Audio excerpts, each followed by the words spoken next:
Well, as somebody who's actually been in a mass shooting like I have, I don't wish that terrifying experience on anyone. And my heart goes out to those families who were affected by the killings and those survivors who I know are going to have the same memories that I have of having to run from bullets from a madman. The single most important thing that we can do in Washington right now, and this is where I've called on Speaker Pelosi, call us back to Washington. I can be back there in a matter of hours. So can virtually every member of the House. Put our red flag bill on the floor. I was a co-sponsor of a red flag bill written by our colleague John Katko from New York.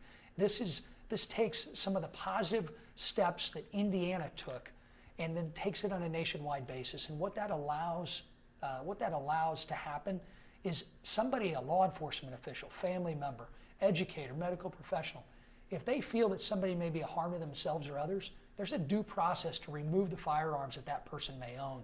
And that's something that needs to happen. That's something that could have affected Dayton. It could have affected Parkland too.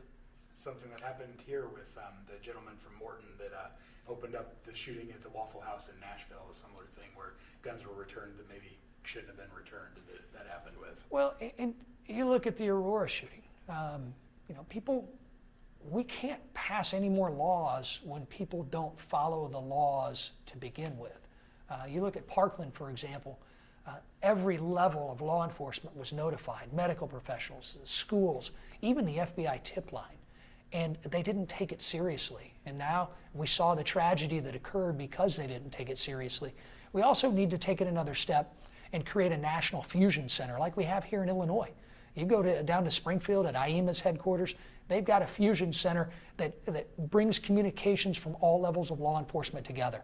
We don't have that at the national level. We need to implement that too, let the FBI be the lead, and make sure there's no miscommunication in the future. When this turns into a political debate, like it's kind of turned into this week, do people really stop and think, in your opinion, and you having been part of this, about the impact that 2 minutes can have on somebody's life for the rest of their life? I mean, the entire incident in Dayton lasted less than a minute is what police say, but those people that were involved will probably never be the same after that happened, the ones that survived. Well, I can tell you I'm not the same as I was before we endured 10 minutes of gunfire from somebody from Belleville who thought it was his right to come and solve his grievances with Washington by trying to kill Republicans because he disagreed with us, and while he was screaming health care as he fired at us. I know their lives are not going to change. But we've got to, as policymakers, take a step back and find out what's going to work and what's not.